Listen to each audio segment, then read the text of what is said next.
তবে আহলে হাদিস তাদের কিছু সমস্যা তৈরি করেছে।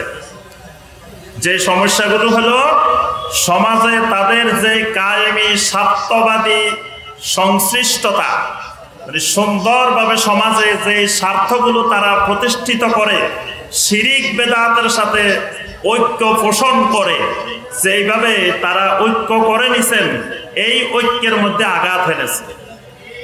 এই জন্য দেখা গেছে আজকে সমাজের মানুষ বুঝতে শিখেছে যে এই যে আমাদেরকে ধর্মের নামে, ইসলামের নামে যে কাজগুলো এতদিন করে আসতেছি, আমাদের বাপদাদারা করে আসতেছে, এগুলো ইসলামের কাজ নয়, এগুলো কোরআন সুন্নাহর কাজ নয়, এগুলা শিরিক, এগুলো বেদাত।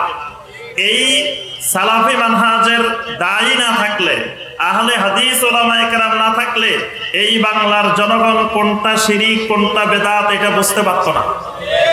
এটা বোঝার কারণে আজকে তাদের ব্যবসার মধ্যে আঘাত এনেছে। এই কারণে ইসরায়েলের বিরুদ্ধে বিষোদ্গার বাদ দিয়ে আহলে হাদিসের বিরুদ্ধে বিষোদ্গার শুরু হয়ে গেছে। আল্লাহ রাব্বুল আলামিন তাদেরকে বোঝার তৌফিক দান করুন। কেউ কেউ বলতেছেন যে আহলে হাদিসেরাই নাকি এই উম্মতের মধ্যে অনৈক্য সৃষ্টি করতেছে, যে এরা আসছেই নাকি উম্মতকে ভাঙ্গন সৃষ্টি করার জন্য, উম্মতের মধ্যে অনৈক্য সৃষ্টি করার জন্য। আচ্ছা, যখন এই লক্ষ্মীপুরে আহলে হাদিসের দাওয়াত আসে নাই, সালাফি মানহাজের দাওয়াত আসে নাই, তখন কি লক্ষ্মীপুরের সমস্ত ওলামায়ে কেরাম ঐক্যবদ্ধ ছিল? ঐক্যবদ্ধ থাকলে তাদের মধ্যে কেউ, সবাই হানাফি, কেউ আবার রেজবি, কেউ বেরলবি, কেউ দেওবন্দি, কেউ সরমনাই, কেউ অমুক, কেউ হেফাজত, তা আপনাদের মধ্যে এত অনৈক্য কেন হয়েছে? যদি আহলে হাদিসরাই অনৈক্য তৈরি করে, তাহলে আহলে হাদিস আসি মনে হয় উনাদেরকে ভাগ করে দিছে, আহলে হাদিস না আসলে মনে হয় সবাই ঐক্যবদ্ধ থাকতো।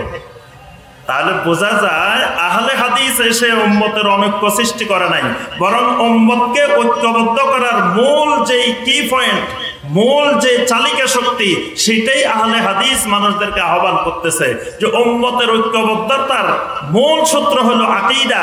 আকীদার ভিত্তিতে উম্মত ঐক্যবদ্ধ হতে পারে। আকীদা এক না হইলে, আকীদা বিশুদ্ধ না হইলে উম্মতের এই ঐক্য স্থায়ী হয় না। মুহূর্তে ঐক্য হয়, মুহূর্তে আবার ঐক্য ভেঙে যায়। এজন্য আকীদার ভিত্তিতেই উম্মতের ঐক্য হয়।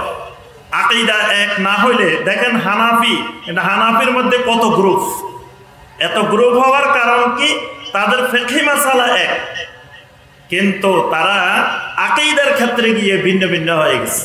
আকীদার কারণে ঐক্য প্রতিষ্ঠিত সম্ভব হয় না, আকীদা ভিন্নতা এসে গেছে।